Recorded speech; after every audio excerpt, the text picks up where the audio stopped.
global health for Africa. Is there anything called global when the world is discussing Black Lives Matter? Black Lives Matter. And it's a whole conversation in the world that we are still talking about a human life mattering, and it's a component of conversation. A world where we are discussing decoloniality and decolonizing our minds and our health systems and what we do. Why should we even care? Isn't there opportunities for us as Africans to do more focus on the African agendas? For instance, I was wondering, why is the conference focused on SDGs and on the African agenda? And the African health agenda, is it that it's inferior? Or must it be informed by the global goals? I would go on and on and on, and I realize that some of these questions may not be for this conference to answer, but I want you to go and reflect on them. So I will accept the keynote speech that let's focus on SDGs.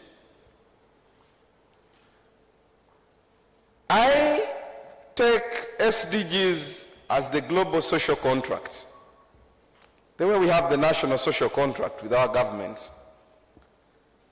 It being a global social contract comes with a number of things. Our governments commit at a global level that they are going to be accountable to us on those pillars that are spelled out. The pillars are too many. On health, as everyone has rightly indicated, goal number 3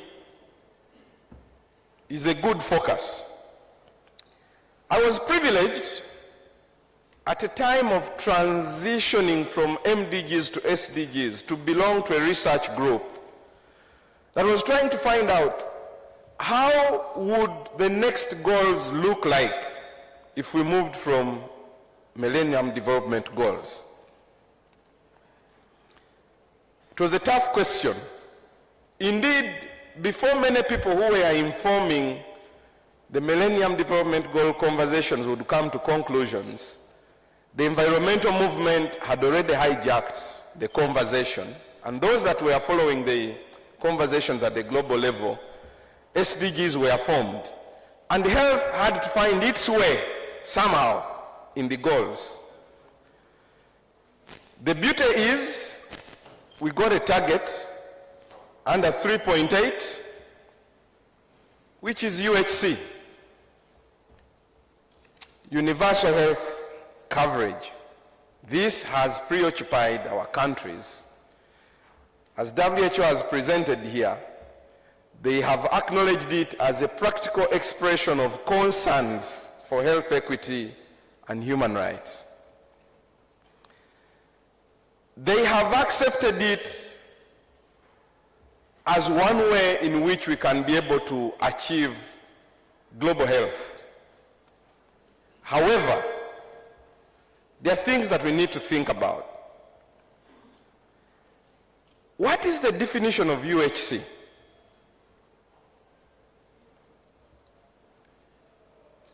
We have done extensive work in it.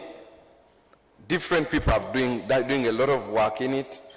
But there is certainly no acceptable definition of UHC. Now, this comes with an opportunity and a challenge. First, it's a very powerful concept and flexible. And this gives the advantage of everyone to infuse ideas into it.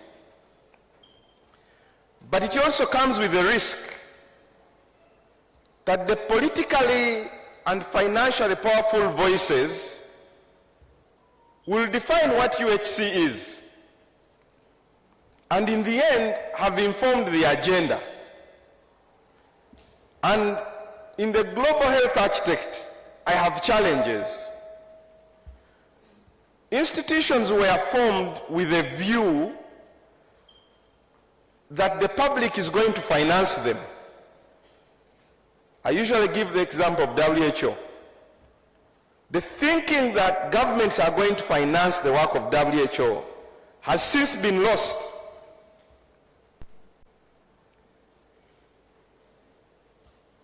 If you think about its financing, the Bill and Melinda Gates finances WHO much more than what France and Japan gives, if you combine what their contribution is. So in the end, those that are financing WHO are defining the agenda of WHO in one way or another. And they are the people who are defining how UHC should be. And all these concepts and the alobalo that we have on universal healthcare coverage is getting summarized into the big boys and big girls with the money. And at a country level, we are expected to implement that concept as is. Now, in the context of the right to health, it leaves me with a lot of questions. I've been a practitioner of the right to health. The biggest criticism we've had from politics is that it's not capable of being measured. And because it lacks measurable indicators, the political traction to it is almost non-existent. So we've tried to argue that is universal healthcare coverage a practical expression of the right to health? Or can it be a practical expression of the right to health? I think the academics are doing a lot of work towards that. And if you think about the principles of the right to health versus what we now define as principles of UHC, there are a couple of similarities which are interesting. I summarize 7 things from the right to health that we've lived with. Progressive realization, which requires that states must employ the maximum of their available resources to advance the right. The question is Uganda applying the maximum available resources to advance the right to health? I think Professor Ben today was a bit shy when he was delivering the keynote, or he was rather limited by the mandate he has to read it out. I think there are many shortfalls on this progressive realization principle.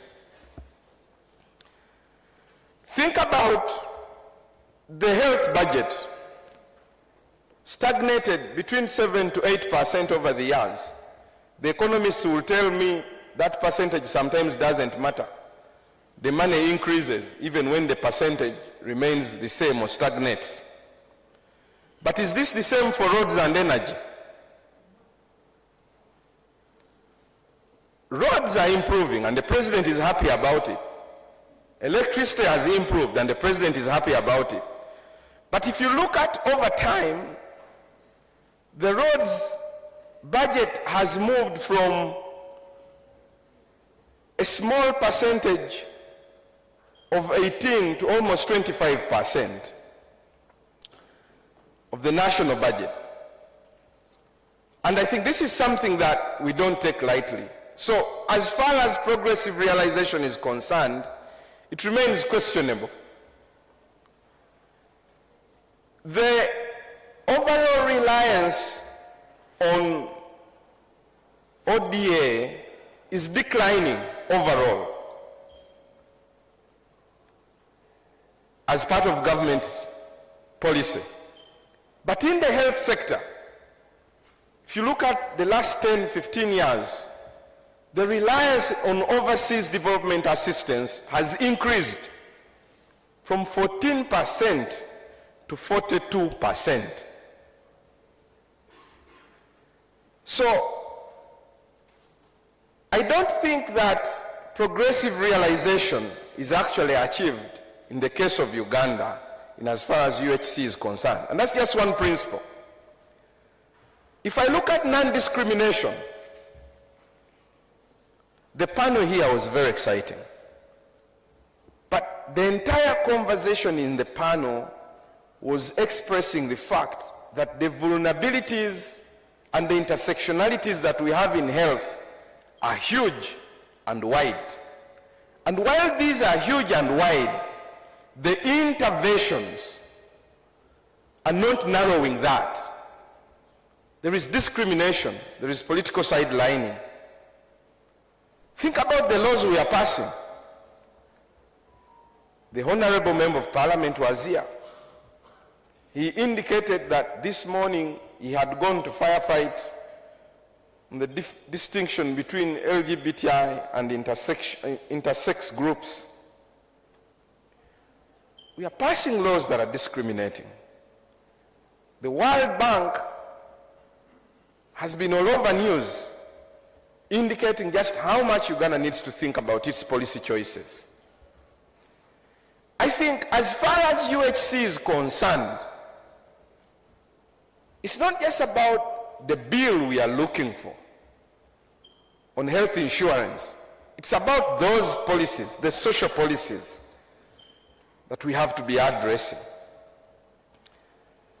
The other principle on the right to health is principle of cost effectiveness. If someone did a study on money that we are losing in the health sector because of procurement issues, corruption issues, I think we still have a lot to do. I could go on and on and on.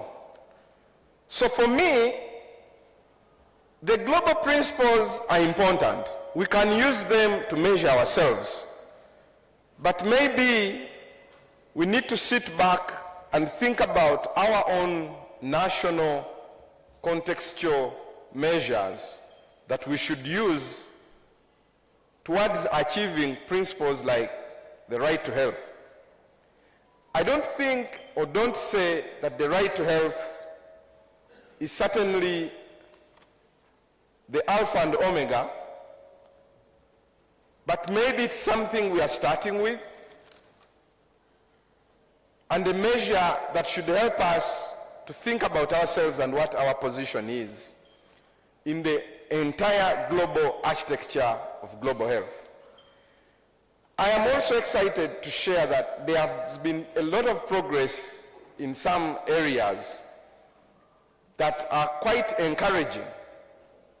We have moved away from colonial laws in some instances. After close to, I don't remember, 70, 80 years, we amended the Public Health Act.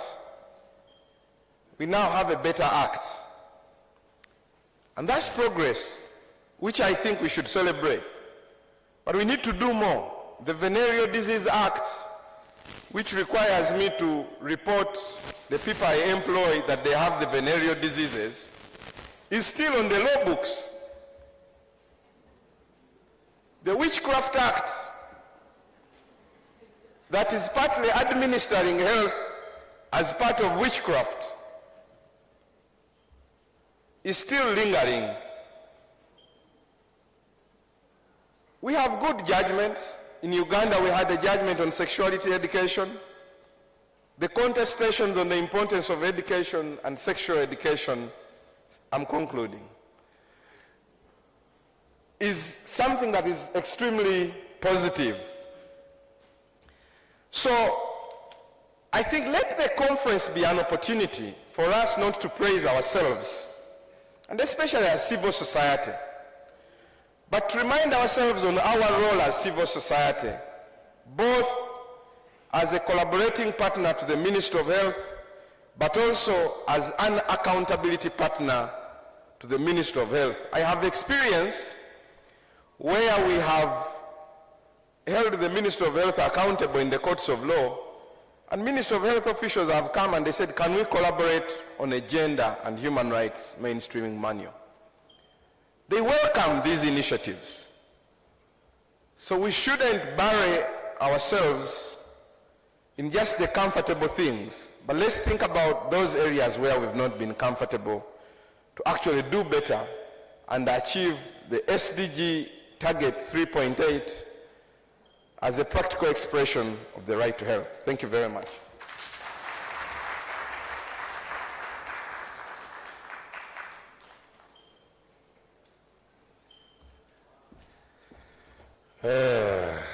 Doctor, would like to have more and more of that, but allow me to remind our dear friends here that we started a bit late and this has pushed our program a little bit further, but thank you so much for bearing with me. But that said, allow me to announce that the Court of the Equal Opportunities Commission has ruled that the stigma against persons living with HIV and AIDS is a criminal act for which one is liable for a fine of 2,500 currency points or imprisonment for 10 years or both.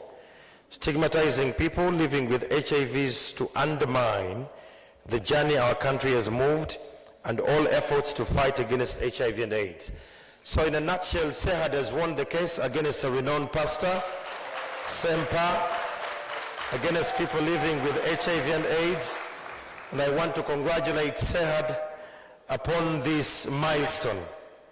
But again, I'm very much aware of SDG 2. SDG 2, the right to adequate food. Turn to your neighbor, tell your neighbor, SDG 2. I know how SDG 2 works, and it's upon me that we are going to have SDG 2 evoked in the next few minutes.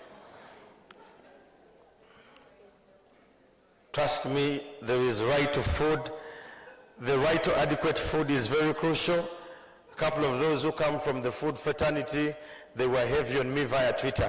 I've evoked it, it's coming. Allow me at this juncture to welcome Dr. Charles Olaro, representing Dr. Jen Ruth Echeng, the Minister of Health, to join us up here as our guest of honor. And I'm going to request that we all stand up and we have the national anthem sounded. And then he shall give his remarks, and then we shall activate SDG 2. Please note, we are going to have our tea session, and then we shall go to the breakout sessions. That means that our entire conversation of the program has been pushed by 1 hour. In the breakout session, we shall have them for only 1 hour, and then we'll go for lunch. But for now, let's have the national anthem sounded.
The representative of the United Nations Development Program, resident representative in Uganda. the World Health Organization,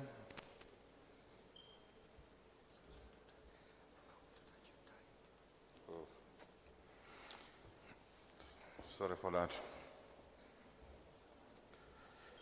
the honorable members of parliament, our keynote speakers, colleagues from the Ministry of Health, civil society organizations, young people, present development partners, distinguished guests, ladies and gentlemen. I stand first to bring an apology from the Honorable Minister, who up to a few minutes ago we had still expected her to join us. But now to step in to read her statement. So I want to put a disclaimer from the very beginning that if it's long, it is the speech of the Honorable Minister. It's not my speech. But first, allow me, before I read the speech of the Minister, indicate that I think already within this short time, though it has interfered with the SDG 2, we've been able to see what the conference offers.